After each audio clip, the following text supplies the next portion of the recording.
রোজায় জনভোগান্তি কমাতে দ্রব্যমূল্য নিয়ন্ত্রণ, সেহরি ও ইফতারে বিদ্যুৎ সরবরাহ স্বাভাবিক রাখার নির্দেশ দিয়েছেন প্রধানমন্ত্রী তারেক রহমান।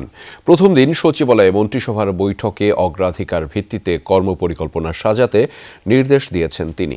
বৈঠক শেষে স্বরাষ্ট্রমন্ত্রী সালাউদ্দিন আহমদ জানিয়েছেন, নির্বাচনী ইশতেহারে দেয়া ১৮০ দিনের একটি কর্মপরিকল্পনা বাস্তবায়নের নির্দেশ দিয়েছেন প্রধানমন্ত্রী। এ ব্যাপারে আমলাদের সহযোগিতা চেয়েছেন তিনি। ট্রু 700 ppm আকিশ বসির গ্লাস কেনার আগে দেখে নিলেই জিতবেন। প্রধানমন্ত্রীর দায়িত্ব পেয়ে প্রথম দিন বেলা ১২টার দিকে সচিবালয়ে আসেন তারেক রহমান। তাকে স্বাগত জানান মন্ত্রিপরিষদ বিভাগের ঊর্ধ্বতন কর্মকর্তারা।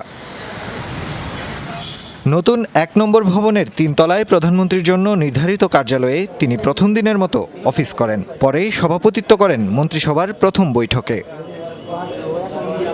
শুরুতেই নবগঠিত মন্ত্রিসভার সদস্যদের সঙ্গে কুশল বিনিময় করেন প্রধানমন্ত্রী। বার্তা দেন আগামীর বাংলাদেশ বিনির্মাণে পরিকল্পনা বাস্তবায়নের। তারেক রহমান বলেন, জনগণ ম্যান্ডেট দিয়ে বিএনপিকে ক্ষমতায় এনেছে, তাই প্রত্যেকটি মন্ত্রণালয়কে জনগণের স্বার্থে কাজ করতে নির্দেশনা দেন তিনি।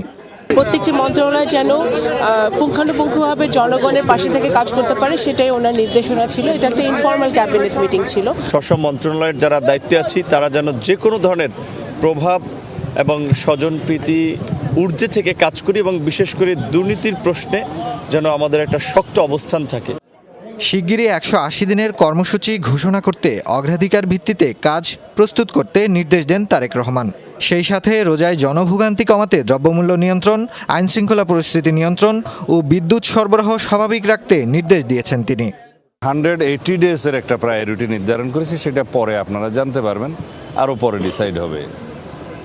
সরকারের অগ্রাধিকার বিবেচনায় আমরা প্রাথমিকভাবে দ্রব্যমূল্য নিয়ন্ত্রণে রাখা, আইনশৃঙ্খলা পরিস্থিতি আরও উন্নত করা, রমজান উপলক্ষে দ্রব্যমূল্যের মূল্যকে নিয়ন্ত্রণে রাখা, বিদ্যুতের সরবরাহটাকে স্বাভাবিক রাখা, বিশেষ করে রমজানের তারাবির নামাজে যাতে কোনো কষ্ট না হয়।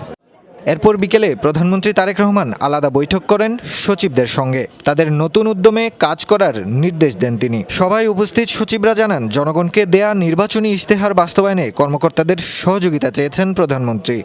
সকল সচিবরা যেন পেশাদারিত্বের এবং মেধাকে কাজে লাগে জনস্বার্থে দেশের জন্য ভালো কাজ করে, আমরা আপনাদের সহযোগিতা চাই। সন্ধ্যায় প্রথম দিনের অফিস শেষ করে সচিবালয় ত্যাগ করেন প্রধানমন্ত্রী তারেক রহমান। নাফিজ আলম চয়ন, যমুনা নিউজ, ঢাকা।